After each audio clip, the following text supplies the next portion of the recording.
जिंदगी में कभी कभी तो लगता है ना, एक दिन में इतनी न्यूज आ जाती है कि मैं आज तक की तरह बैठ के न्यूज बांटते रहूं। तो होला अमीगो दोस्तों, कैसे हो आप लोग? बॉयज बॉयज बॉयज, आज हमारे पास यहाँ पे काफी ज्यादा न्यूज है। बार्सिलोना से रिलेटेड बहुत खतरनाक रिलेटेड न्यूज है। बाकी सब इधर उधर क्लब से भी रिलेटेड है। बॉयज पूरा एंड तक जरूर से वीडियो को देखना। एंड मोस्ट इंपॉर्टेंटली बॉयज, आज हम लोग यहाँ पे थोड़ा अपना न्यूज साइनिंग के बारे में बात करने वाले हैं, जो होपफुली आ सकता है। लेकिन बॉयज, सबसे पहले बाकी सब न्यूज के ऊपर बात कर लेते हैं। सबसे प्राइम न्यूज तो अभी यहां पे आ रहा है कि क्रिस्टियानो रोनाल्डो ने अल नासिर का कॉन्ट्रैक्ट को यस बोल दिया है। यस मतलब हाँ, अभी कॉन्ट्रैक्ट रिन्यूअल कर लिया है रोनाल्डो ने। अब देखो बॉयज, इतने दिनों से यहां पे स्पेकुलेशन में चल रहा था कि भाई हमारे क्रिस्टू भैया कहां जाएंगे। क्या रोनाल्डो सऊदी लीग से निकल जाएगा? क्या रोनाल्डो वापस यूरोप आएगा? किसका क्या होगा? क्या रोनाल्डो यूसीएल खेलने वाले क्लब में जाएगा? ये करेगा वो करेगा, फीफा क्लब वर्ल्ड कप में खेलेगा? लेकिन ऐसे कुछ हुआ नहीं। At the end of the day Al Nassr में था, वहीं पे कॉन्ट्रैक्ट रिन्यूअल हो गया। अब देखो, तुम लोग मुझसे पूछोगे कि भाई रोनाल्डो तो कहीं भी जा सकता था, इधर उधर कर सकता था, तो अल नासर में वो क्यों रहा? तो देखो, सबसे पहले तो बस Ronaldo has a point to prove now at Al Nassr. वो जहां भी जाता है, लीग वगैरह, ये कोई ना कोई ट्रॉफी तो उठा ही लेता है। लेकिन जब से अल नासर में आया है, ट्रॉफी लेस है, सिर्फ एक फ्रेंडली कप वो वहां पे जीता है। अब उसको भी अपना दिखाना है कि भाई मैं भी लेगेसी वाला प्लेयर हूं, मैं भी बहुत बड़ा प्लेयर हूं, तो मुझे भी अल नासर में कुछ जीतना वीतना है। और मोस्ट इंपॉर्टेंटली अल नासर ने ऑलरेडी टीम तो अच्छी बना ली है, बस they are lacking the final touch. Finals में जाके थोड़ा लोग का उल्टा पुल्टा हो जाता है। एनीवेज, रोनाल्डो ने अल नासर को यस बोल दिया, he will continue over there. And most importantly, अगर तुम्हें लग रहा था कि रोनाल्डो सऊदी छोड़ के जाएगा, तो ये नहीं होने वाला था। बिकॉज हम सबको ये बात पता है कि देखो, रोनाल्डो को कितने पैसे पूसे दिए जाते हैं वहां पे। उसको ऊपर से अलग से बोला जा रहा था कि क्लब में कुछ स्टेक भी दे दिया जाएगा। उसके ऊपर से ये भी बोला जा रहा था कि भाई सऊदी का गवर्नमेंट वाला लोग उसको बोल रहा है कि भाई रोनाल्डो रुक जा, क्योंकि देखो 2034 में Saudi will host the FIFA World Cup. And जो वहां पे फीफा वर्ल्ड कप होगा, they want to promote the football, they want to promote tourism. Ronaldo के रहने की वजह से कितना ज्यादा फुटबॉल प्रमोट हो रहा है। उसके आने के बाद ही तो वहां पे सब इतने प्लेयर्स लोग आना शुरू हुए। So there have been a lot of things, बहुत ज्यादा यहाँ पे फैक्टर्स है जिसकी वजह से वो लोग रोनाल्डो को रखना चाहते। एंड मुझे पता था रोनाल्डो सऊदी छोड़ के नहीं निकलने वाला था। सो क्रिस्टियानो रोनाल्डो कंटिन्यूज एट अल नासिर। बस चलो, अब चलते हैं थोड़ा वहां पे रोनाल्डो के पुराने टीममेट के पास, मॉड्रिच के बारे में। मॉड्रिच का यहाँ पे क्या खबर आता है? Modric to AC Milan almost यहाँ पे हियर वी गो हो चुका है। यहाँ पे सब चीज हो गया है, आपस में डील वगैरह हो गया है। मॉड्रिच अभी फीफा क्लब वर्ल्ड कप खेल रहा है with Real Madrid under Xabi Alonso, वहां पे खेल रहा है।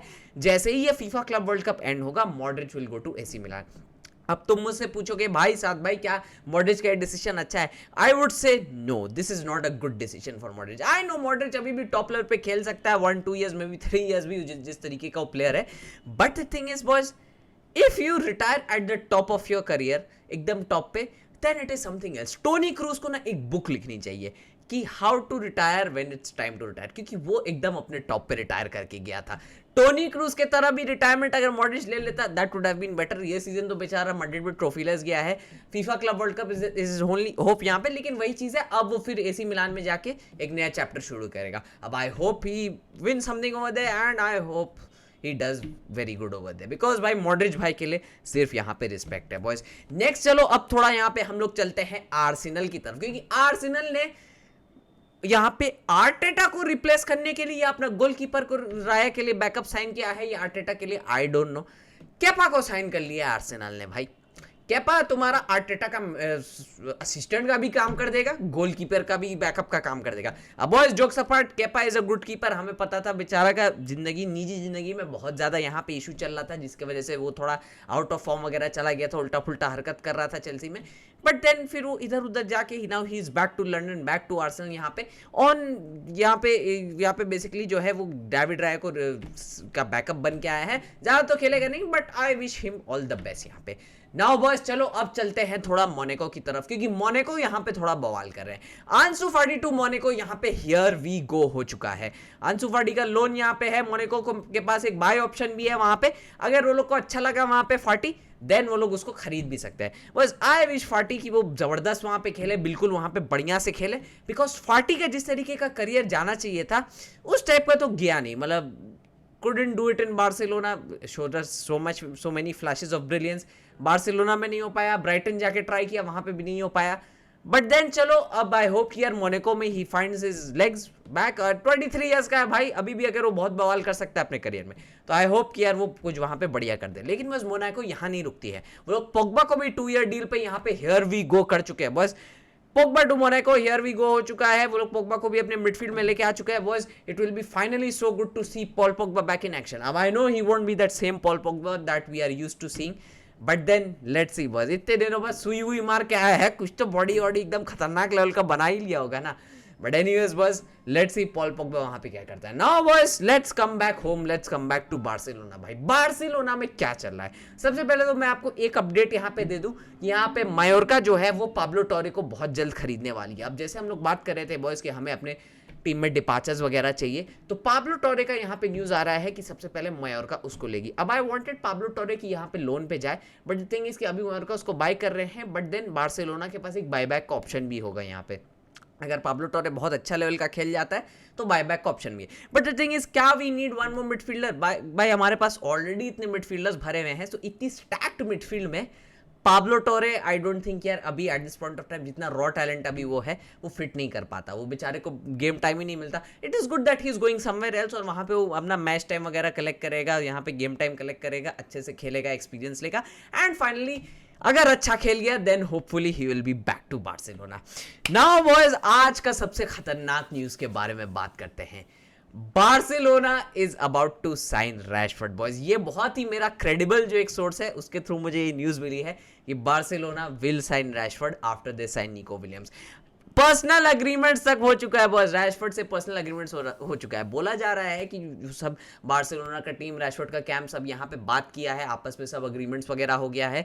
बार्सिलोना ने उसको ग्रीन लाइट दे दिया है कि भाई हम लोग तुमको रजिस्टर कर लेंगे, कोई इशू नहीं आएगा यहाँ पे रजिस्टर करने में मार्कस रैशफोर्ड को. एंड एक बार जब यहाँ पे निको विलियम्स का साइनिंग वगैरह सब डील डन हो जाएगा, 1 या 2 जुलाई को निको विलियम्स का यहाँ पे रिलीज क्लॉज पे कर दिया जाएगा, और उसके बाद रैशफोर्ड का साइनिंग के पीछे यहाँ पे लग जाएंगे. ऑन लोन मार्कस रैशफोर्ड को यूनाइटेड से नेगोशिएशन करेंगे. ऑल्दो यूनाइटेड यहां पे उसको बेचना चाह रही थी, but the thing is they are considering a loan as well, अगर कोई यहां पे उस लोग के लिए ठीक ठाक वो आ जाता है. अब वही चीज है, सैलरी वगैरह उसको कैसे करेंगे. And hopefully boys, hopefully Marcus Rashford will be a Barcelona player on loan. अब तुम मुझसे पूछो कि भाई साहब भाई यहाँ मार्कस रैशफोर्ड खेलेगा कहाँ पे. तो देखो बॉयज, मार्कस रैशफोर्ड एक इस टाइप का प्लेयर है ना, ही गिव्स यू वर्सेटिलिटी. ठीक है, वो लेफ्ट विंग भी बहुत अच्छा खेल सकता है, direct left winger, cut in वाला, साइडलाइन को हक करने वाला, दोनों खेल सकता है. उसके ऊपर से रैशफोर्ड नंबर 9 की तरह भी अपने करियर में बहुत टाइम खेला है, जिसकी वजह से he gives us loads of option. जरूरत पड़ेगी लेफ्ट विंग में खिला देंगे, जरूरत पड़ेगी स्ट्राइकर में खिला देंगे, जरूरत पड़ेगी सब्स्टिट्यूट में लाके उससे बवाल करवा देंगे. अब देखो रैशफोर्ड के प्रोफाइल का प्लेयर ला लीगा में उस टाइप के बहुत कम बनते हैं, जहाँ पे they are very good with मतलब कि वेरी डायरेक्ट अटैक्स वगैरह. ला लीगा में कॉम्बिनेशन प्ले ज़्यादा चलता है. ठीक है, इसकी वजह से थोड़ा डिफरेंट गेम होता है. अब मुझे रैशफोर्ड इतना पसंद क्यों है, because he is very direct. उसको बॉल मिलता है, उसका आई होता है गोल की तरफ, वो उस तरीके से गेम खेलता है. उसका गेम अप्रोच बहुत ज़्यादा डायरेक्ट है, very fast, very quick, and most importantly physically बहुत अच्छा है रैशफोर्ड. वो टाइट स्पेसेस वगैरह में अपना मसल अराउंड करके खेल लेगा. अब आई नो लो ब्लॉक के अगेंस्ट हो सकता है वो थोड़ा स्ट्रगल करे, but when you play under Hansi Flick you don't have to worry about it. तुम हांसी फ्लिक के अंडर खेल रहे हो, तुम गोल तो बजाओगे ही बजाओगे. That is why I am so excited. और हांसी फ्लिक को चाहिए था रैशफोर्ड बॉय. सबसे इंपॉर्टेंट ये चीज़ है कि हांसी फ्लिक को रैशफोर्ड चाहिए था. तो अगर हांसी फ्लिक को एक प्लेयर चाहिए जो इतना बवाल लेवल का वो कोच है, तो सोचो वो रैशफोर्ड से क्या क्या कर सकता है. तो होपफुली बॉयज अगर रैशफोर्ड हमारे पास आता है then I think he will be a star level player. मजा आ जाएगा रैशफोर्ड को लेके. एंड उसके बाद हमारे पास ऑप्शन भी रहेगा eight the end of the season कि अगर हम लोग को अच्छा लगा बाय कर सकते हैं, नहीं अच्छा लगा then we can return him back to Manchester United. तो और ऑप्शंस भी हमारे पास है. Anyways boys, with that being said मैं इस वीडियो को यहीं पेंड करता हूँ. वीडियो पसंद आए तो वीडियो को लाइक कर देना, चैनल को सब्सक्राइब कर देना, एंड मैं मिलूंगा आपसे बहुत जल्द अगले वीडियो में, होपफुली रैशफोर्ड का कुछ और गुड न्यूज़ लेके. तब तक के लिए बाय बाय, हस्ता ला विस्ता.